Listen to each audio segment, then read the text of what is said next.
story at a time. My wife left our family to join a cult that forbids relationships, following her friends into that lifestyle. Years later, she returned expecting to be welcomed back with open arms. I'm a 29-year-old man and I got married 6 years ago. We've been divorced for 3 of those years. My ex-wife, Aubrey, 30, and I have 2 daughters who are now 4 and 5 years old. I have full custody because Aubrey didn't want the responsibility of raising a family. We had what I thought was a happy marriage for 3 years. We had 2 beautiful daughters and were planning to buy a house and leave our apartment. Then, out of the blue, Aubrey told me she wanted to be single and explore the world. We'd been together since high school and were each other's first everything. I always believed we were in it for the long haul. She had never expressed discontent about our relationship or regrets about not having been with anyone else. But suddenly she claimed she wasn't happy and wanted to free both of us from the burden of marriage and family so we could live life more fully. Her reasoning sounded like the kind of airy freethinker talk my mom used to roll her eyes at. I didn't understand any of it. I thought she loved me. She insisted she did, but she also said she loved herself and wanted to give herself a fair shot at experiencing life. I was desperate to hold on to our marriage and even suggested we open it temporarily, something that tore me up inside just so we could stay together. But she wasn't interested. She was dead set on divorce, claiming it was the right way to do this. I was crushed. Her decision came completely out of nowhere. When I broke down crying, she told me everything would be fine and to have faith in our love, saying that if we were meant to be, we'd find our way back to each other. It was absurd and deeply unfair, but that's how our marriage ended. She packed her things and left to find herself, abandoning our daughters and me like it was no big deal. I asked her what she thought would happen to the kids and her response shocked me. She suggested I find someone I trusted to leave them with so I could travel to meet new people, explore and grow. I was stunned. To me, once you bring children into the world, you're responsible for them. You raise them, protect them and meet their needs. You don't just disappear in search of adventure. That was the moment I realized something in her had truly changed. She was no longer the person I married. So I stopped fighting the divorce. I didn't contest anything. The settlement was straightforward since Aubrey didn't want anything and was ready to give it all up. Her parents were wealthy, so alimony and child support weren't an issue. She was granted visitation rights, but she rarely used them. Even when she did visit, she'd have me drop our daughters off at her parents' house and wait in another room so she could see them without being reminded of the past. But those visits stopped completely after just a couple of months. I eventually found out what really caused the shift in her behavior, thanks to my friend Russell. He happened to have some mutual acquaintances with Aubrey, and about 2 months after the divorce he learned the full story. Russell's cousin was loosely connected to the same friend group Aubrey had fallen in with, the one that had such a strong influence on her. I don't blame Russell for not telling me sooner. He and his cousin weren't close and he didn't even find out until after the divorce was finalized. Besides, knowing earlier wouldn't have changed anything at that point. According to what Russell told me, his cousin was part of a group that lived a very promiscuous, carefree lifestyle. The entire circle, about 6 or 7 women, believed in staying single and avoiding committed relationships altogether. Aubrey had been introduced to this group through a coworker who thought she'd fit in, even though she was married with 2 children at the time. Despite that, the group encouraged her to leave her marriage behind, insisting she didn't need a husband or kids tying her down. They believed she needed to shed that dead weight to truly live freely. Russell's cousin even bragged at a family gathering that they had converted a married woman into joining their ideology, someone who gave up her husband and children to fully embrace their lifestyle. They were proud of it, saying it proved how persuasive and empowering their beliefs were. Curious, Russell asked who the woman was, wanting to know what kind of person would walk away from her entire family just because her friends told her to. When his cousin pointed Aubrey out in a group photo, Russell immediately realized what had happened. As soon as the gathering ended, he texted me and asked if I'd be willing to meet. I agreed and he came over right away to tell me everything. To say I was furious would be an understatement. Finding out the real reason Aubrey left was infuriating. She didn't leave to find herself or follow some personal calling. She walked out on her husband and her kids to be accepted by a group of people who saw that kind of abandonment as bold and admirable. Also, she could appear brave and adventurous. The truth made her decision feel even more selfish and ridiculous. Honestly, I felt like I could have handled it better if she had just cheated on me. At least then there would have been a tangible, if painful, reason for her to walk away from our marriage and abandon her children. But this was just pathetic. I wanted to call her, scream at her, curse her out for what she'd done, but I didn't. Once I understood the real reason she left, it became clear to me that she was out of her mind. There was no other explanation. And there was no point in hoping that anything I said or did would change her mind. It wouldn't, and I accepted that. So I focused on what I could control. I poured my energy into raising my daughters, determined to raise them to be better women than their mother had been. I doubled down on my job and made sure they never felt alone or unwanted. I hired a nanny, started working harder so I could leave the office at the office, and the moment I got home, all my time was dedicated to them. My parents were a huge help, and even my in-laws tried to pitch in, though only occasionally, probably because they were ashamed of what their daughter had done. They were the ones covering the child support payments each month, and I knew that because Aubrey, from what I'd heard, was busy spending all her money on luxury vacations and five-star hotels. Now that she didn't have a family to care for, she could burn her cash on whatever she wanted without anyone questioning it. I did everything I could for my girls, and now I have two sweet, loving and well-mannered daughters who are everything to me. We've become our own little family, complete and whole. I put my marriage out of my mind. It was just a painful memory not worth holding onto. Career-wise, I'd worked my way up and was now earning twice what I used to, and for the past 2 years things had been going really well. I truly thought the worst was behind me. That is, until last week when Aubrey showed up after nearly 3 years of being completely absent. It was a Sunday and the girls and I were at home. I could afford a house now, but I'd stayed in the same apartment because I loved the place and it made my commute easy. Clearly that was a mistake because staying there meant Aubrey still knew where to find us. She turned up at our door without warning, and seeing her again after so long genuinely knocked the wind out of me. Neither of us spoke for a few moments. I just stared at her, the giant bouquet of red roses in her arms, the tears in her eyes, and that forced emotional smile. Call me heartless, but I didn't feel moved at all. There was no warmth, no nostalgia, only raw hatred. Before she could say a single word, I slammed the door in her face so hard I swear the floor shook. I immediately told my daughters to go to their rooms because I knew she would try to talk her way in or explain herself, and I wasn't about to keep things civil.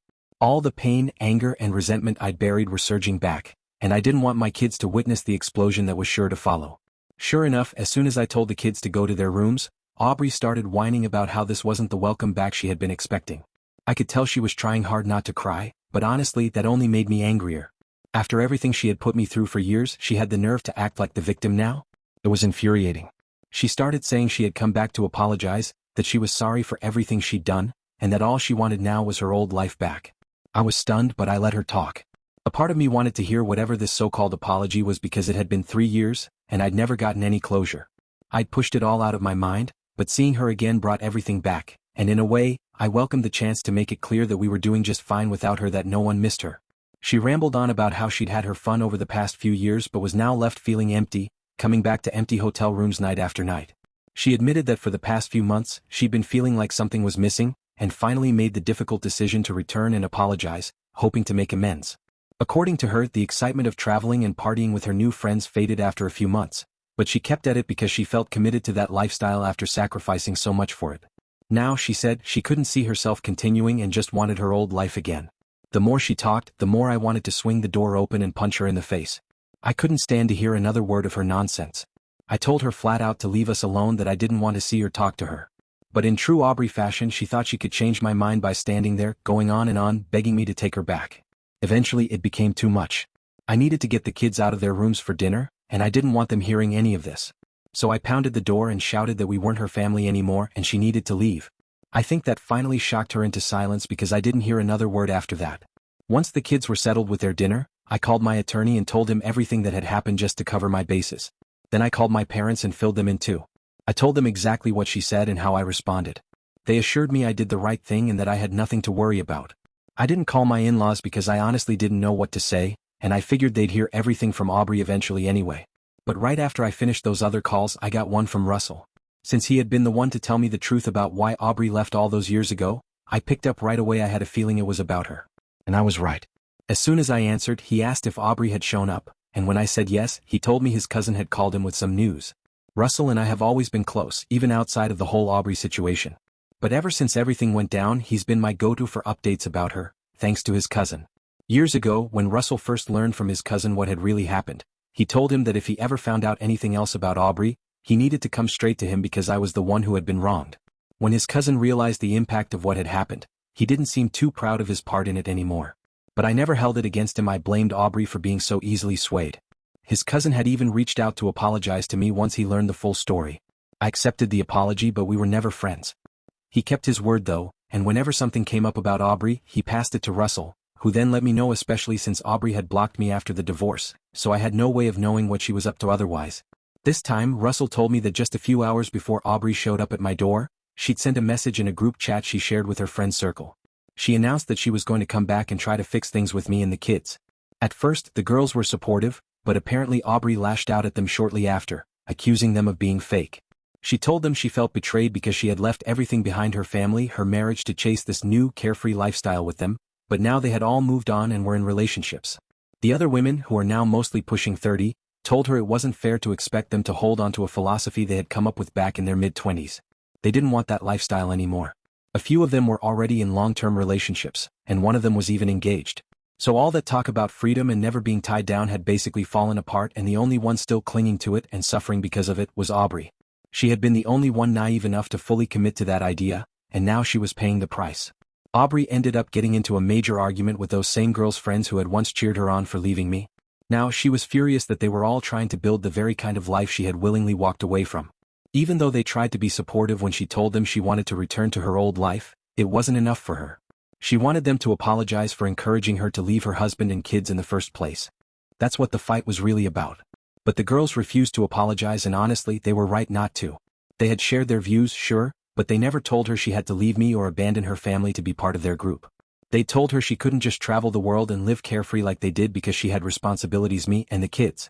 But they never gave her an ultimatum or asked her to cut ties with her family. That had been her decision alone, something she did so she could feel like she fit in.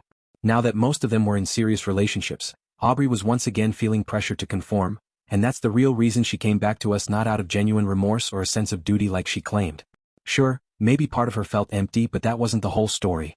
And when Russell told me all of this, I was furious. I'd been feeling guilty for turning her away, which is why I'd even reached out to my parents for reassurance. If I had known all this beforehand, I would have let her have it right there on the spot. But Russell's cousin had been swamped with work and hadn't checked the group messages while all this was going down. By the time he finally caught up and told Russell, who then called me, Aubrey had already come and gone. Still, once I knew the truth, I made up my mind there was absolutely no way I was letting her back into our lives. And I wasn't going to feel bad about it anymore either. She never once showed real regret for what she put me and the kids through, so why should I keep punishing myself with guilt? She was just a selfish person, plain and simple, and I had to accept that. I mentally prepared myself in case she tried coming back again, but nothing happened. I didn't hear from her for days. When I asked Russell to check in with his cousin, he told me Aubrey had blocked all the guys from the group chat after that argument, including Russell's cousin, even though he had nothing to do with the fight and hadn't even known about it until much later. That made the whole situation even more frustrating for me. Now that Russell's cousin was blocked, I had no way of staying in the loop about what Aubrey might do next. She was the kind of person who'd consult others about something as trivial as buying a pair of shoes, so of course she'd talk things over with her friends before making any serious decisions. But now, with that channel of information cut off, I was completely in the dark. So when my in-laws called me 3 days ago, I was blindsided. I had no idea what was coming. They said they wanted to talk about what I'd said to Aubrey during her visit, when she came by trying to make things right. I told them plain and simple that I didn't want her back. But they pushed back, saying that they'd consistently paid child support and ensured their grandchildren were cared for, so I had no right to tell Aubrey this wasn't her family anymore. We ended up arguing. They were actually defending her, and I eventually hung up on them. I've been thinking about that call ever since, and I genuinely can't understand how I'm the one in the wrong here. I really don't believe I am. That said, my in-laws were right about one thing. They've upheld their end of the agreement, and Aubrey still legally has visitation rights. She's just chosen not to use them for a long time. I'm torn. Part of me wishes my kids had a mother in their lives, even though I know I've been more than enough for them. I don't want to unfairly take anything away from her, but at the same time, I don't even know where I stand legally right now. All I can think about is what's best for my kids. I don't feel guilty for telling Aubrey that she and her kids aren't a family anymore, not after she abandoned us for 3 years. That's why I've decided to go to court and request a change to the custody arrangement to remove her visitation rights entirely. I don't know if I'll win, but it's worth trying. It's been 2 days since I last posted here, and most of the advice I received pointed in this direction. My parents are fully behind the decision too. Aubrey and her family may have fulfilled their legal obligations through child support, but I've been the one raising these kids. She doesn't get to dip in and out of our lives whenever it suits her. Today, I officially filed for the termination of Aubrey's parental rights. And honestly, I regret not doing it sooner. I should have taken this step when she stopped visiting the kids just months after leaving us. But at least I'm doing it now. A lot of people had strong opinions about this decision, and I understand that, but I'm done saying I won't deprive my kids of a mother. The truth is, they never had a present mom to begin with, and there's no guarantee Aubrey won't just disappear again. She was gone for 3 years, so as far as I'm concerned, she can take a permanent break from being a parent and go live whatever life she wants, just not at the expense of my emotions or our kids' well-being. That's where I draw the line. And honestly, I don't feel like I'm depriving my kids of anything because they never really had a mother in the first place. It's not like they'll miss what they never experienced. I wasn't able to get her parental rights fully terminated, but I did manage to secure supervised visitation. She can only see the kids as long as I'm there. That's a win in my book. At least now she can't just walk in and out of our lives or try to throw her weight around. If down the line she can prove to the court that she's genuinely capable of being a consistent, reliable parent, then maybe we'll consider revisiting the arrangement. But for now this is all she gets. As for me, there's no going back. That door is closed for good. After the hearing, when she tried to approach me again, I lost it. I told her I knew all about her ridiculous need to impress her friends and that if that's what mattered most to her, she should just go marry them. I told her I was done, completely done, and that if she weren't the mother of my kids, I wouldn't even bother acknowledging someone like her. Then I walked away with the kids, leaving her and her parents speechless. And yeah, I'll admit it felt damn good. So that's where things stand now. I don't know what the future holds, but I'm just relieved this played out in a way that protects the children. They're all that matter to me. If Aubrey can finally grow up and become the kind of mother they deserve, maybe they won't have to go through life without a mom. Maybe they won't have to learn things like shaving from online videos. But if she tries anything shady ever again, there will be consequences. She's already done enough damage to me, but she's not going to put our kids through any of it. Not now. Not ever.